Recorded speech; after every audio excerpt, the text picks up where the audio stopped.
it's Laura from Divine Light Yoga. I want to give you some tips on what activities you can do if you're teaching mixed age groups. So some of you are going to be teaching summer camps now, which is great. Others, once you go back into extracurricular teaching, you'll also be teaching mixed age groups. Maybe some of you are doing family yoga, which goes right across the ages from 3 years old all the way up to maybe 60 or 70. So you really need to teach different activities and be mindful about the types of poses, breathing techniques, meditations that you teach when you are coming across mixed age groups. Obviously, we want to keep it safe. We want to make it engaging. We want to make it educational and fun for all of the age groups, not feel like one age group, is doing something that's maybe unsafe or too complicated, and then equally not making those slightly older children or teens feel like they're babysitting or kind of having to do simple variations of stuff. We do want to keep it engaging for all the ages. So there are some activities and some techniques that you can do that work really well across the ages. The first one is partner yoga. You can keep it really fundamental with the poses. It's really fun no matter what age you are. It's really fun no matter what age you are. So you can keep the poses really simple, and whether you're working with, if you've got a 4-year-old with a 10-year-old, you can still do the same partner poses. So you can do your double boats, you can do your back-to-back warriors, you could do your kind of cat-cow postures with one partner on top of the other. So you can keep it really fun, very safe, really fundamental, and excellent for all parts of the body. So it doesn't matter what age you're working with there. Similarly, you can also do group yoga poses, so where they're coming together in a circle, and they're all joined usually by shoulders, either hands on the top of the shoulders, hands on the back of the shoulders, or sometimes holding hands. And you're moving together as one big group. I usually call it human mandalas, but essentially it is just the whole group moving together at the same time. And again, it can be fundamental postures. It can be, your warrior 3, stork pose, warrior 1, high lunge, safe, fundamental, fun. They've got the support of one another, but it's also a challenge because they're having to work with one another. Really great for community building. So if you have got new groups coming in, that's a fun way to introduce them to each other. Something else that you can do is mandala art. You can do it as a group collaboration with natural materials, or you can do it as individuals with pens, paper, or again, natural materials, or any kind of art materials. I think when you're working with different age groups from 4 years old up until mid-teens, then it's nice to do it as a collaboration. So bringing in lots of different art materials, or going on a mindfulness walk with them if you've got access to a park or a beach, or you've got an outdoor area, taking them on a mindfulness walk and then collecting all of the natural materials, coming back together and doing a big collaboration, one big mandala art piece with the natural materials. So you've got some of the younger children will come in and out of it. There'll definitely be different concentration spans going on across the ages, but it works really nicely as they co-collaborate. They're learning all of the skills of patience and self-awareness, letting go of any kind of perfection, which is really nice for those older children who are, doing the mandala art with the younger children. And it's really nice for families too. Yoga stations is another one that I really like to do with mixed age groups. So you can do 2 sets of stations, one for the younger children, one for the older children. On these, I like to give them 1 minute on each station. You can do it in partners, especially for the older children, to make it just a bit more fun and challenging for them.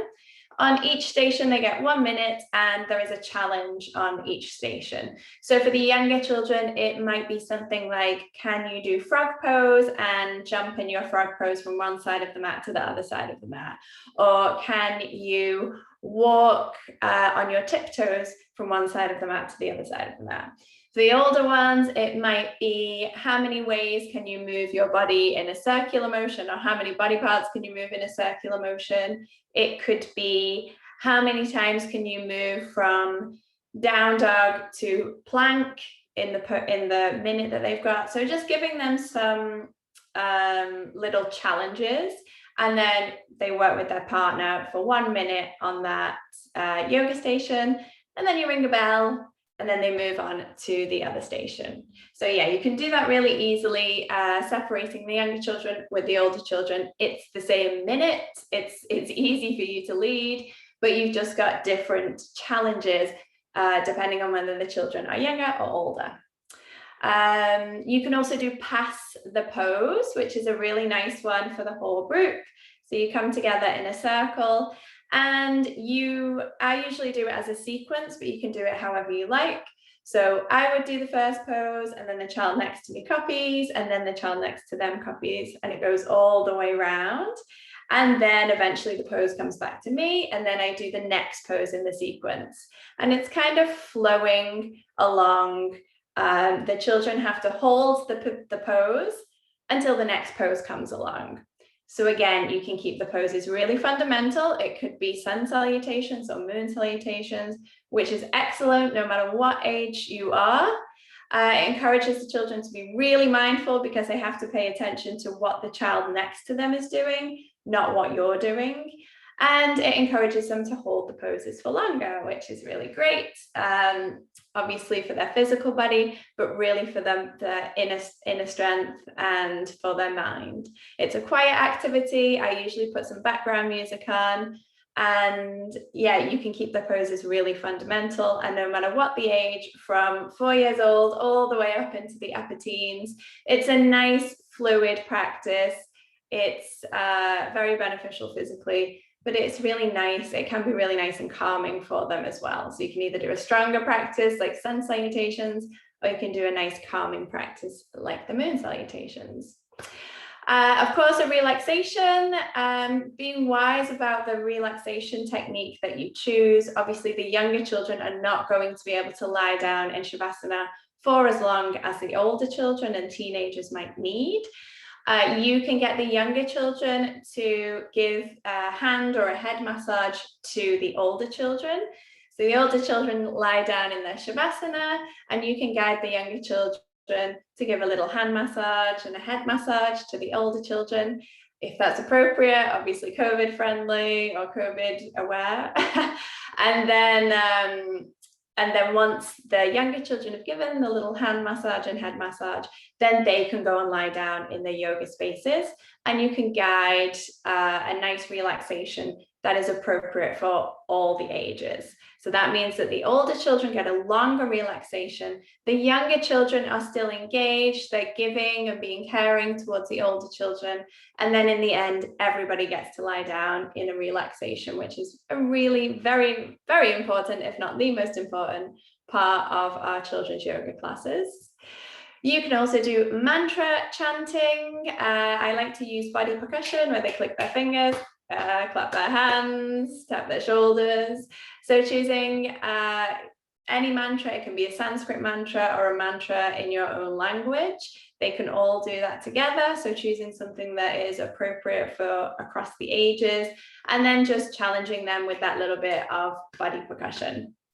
You can do that at the beginning or the end, and you can also add that into some poses. If you're doing a goddess pose, for example, or warrior two, they can easily do some body percussion with some mantra chanting combined with those poses.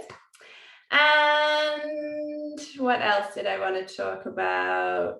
Oh, mindful art. Obviously, you've got mandala art, but mindful art as well. So it could be creating something that they might use as part of their mindfulness or part of their concentration or relaxation time. So something like a calm jar or a calm kit, or painting stones, or creating a breathing bracelet where they just put the beads on the bracelet however they like, and then you can come together after you've finished it, and every time they take an inhale and then exhale, they slide the bead across the bracelet or across the string. Worry dolls, there's so many different mindful art activities that are useful for all of the ages and really accessible across the ages. And then they can take that home, and obviously that's very meaningful for them. They're able to then transition from doing yoga with you to being able to do yoga at home as well, no matter what their age is. So there's quite a few activities there. In fact, if you just take all of those and put them in the right sequence, you've pretty much got yourself a 45 or 60-minute kids yoga class that would work for children aged 4 to, up to 12, 13 years old. I personally don't recommend, where possible, just putting all of those children together. It is, of course, great for children to mix with different age groups. But if possible, with yoga, it's really nice if you can group them into kind of 4 to 6-year-olds, 7 to 9-year-olds, the tweens and the teens. But understandably, with summer, or if you're doing this at home, if you've got, your community there, or you're looking after friends' children or your nieces and nephews, and you have maybe 4 or 5 children across the ages, then you can definitely do these activities, keeping all of them engaged, keeping it educational, meaningful, no matter what the age group is. If you do want a little bit more, I've got a free lesson plan with resources and a meditation script that works for children 4 to 11 years old. So I'll put the link with this video, or you can check the link in my bio if you're watching this on Instagram. And you can just go and get that free lesson plan with all the resources there to make your life a lot easier. And you can just either do that 60-minute lesson plan or draw some inspiration and ideas from it, so you know what works across the ages. But I would love to hear from you. So comment and let me know what age groups you are working with over the next couple of months. Have you ever taught mixed age groups?